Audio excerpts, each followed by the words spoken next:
I am Dan at Oakland Zoo, and I'm going to read a book about monkeys in front of some monkeys. So this book is called Caps for Sale.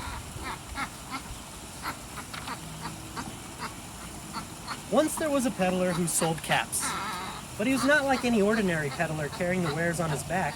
He carried them on top of his head.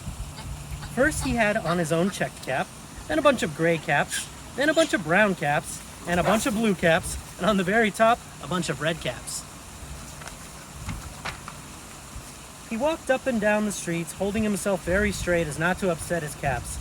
As he went along, he called, "Caps, caps for sale, 50 cents a cap." One morning, he couldn't sell any caps. He walked up the street and walked down the street calling, "Caps, caps for sale, 50 cents a cap." But nobody wanted any caps that morning. Nobody wanted even a red cap. He began to feel very hungry, but he had no money for lunch. "I think I'll go for a walk in the country," said he. And he walked out of town slowly, so as not to upset his caps. He walked for a long time until he came to a great big tree. "That's a nice place for a rest," thought he. And he sat down very slowly under the tree and leaned back little by little against the tree trunk as so not to disturb the caps on his head. Then he put up his hand to feel if they were straight. First his own checked cap, then the gray caps, then the brown caps, then the blue caps, and the red caps on the very top. They were all there, so he went to sleep. He slept for a long time. When he woke up, he was refreshed and rested.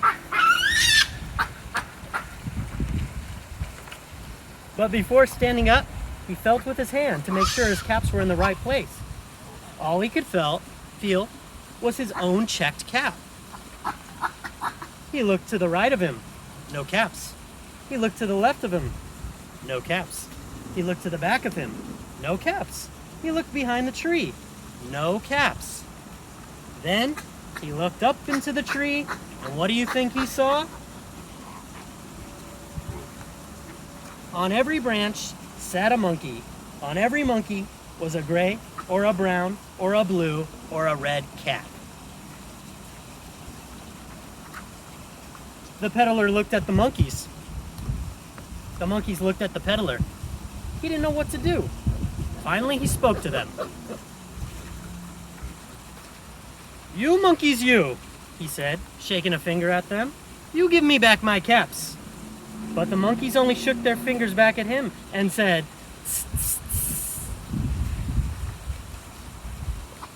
That made the peddler angry, so he shook both hands at them and said, "You monkeys, you better give me back my caps."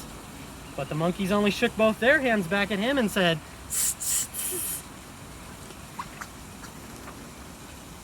Now he felt quite angry. He stamped his foot and he said, "You monkeys, you better give me back my caps." But the monkeys only stamped their feet back at him and said, "Tss, tss, tss." By this time the peddler was really very, very angry. He stamped both his feet and shouted, "You monkeys, you must give me back my caps." But the monkeys only stamped both their feet back at him and said, "Tss, tss, tss." At last he became so angry that he pulled off his own cap, threw it on the ground, and began to walk away.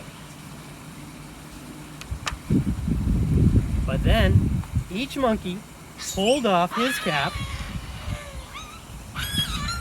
and all the gray caps, and all the brown caps, and all the blue caps, and all the red caps came flying down out of the tree. So the peddler picked up his caps and put them back on his head. First his own checked cap, then the gray caps, then the brown caps, then the blue caps, and then the red caps on the very top.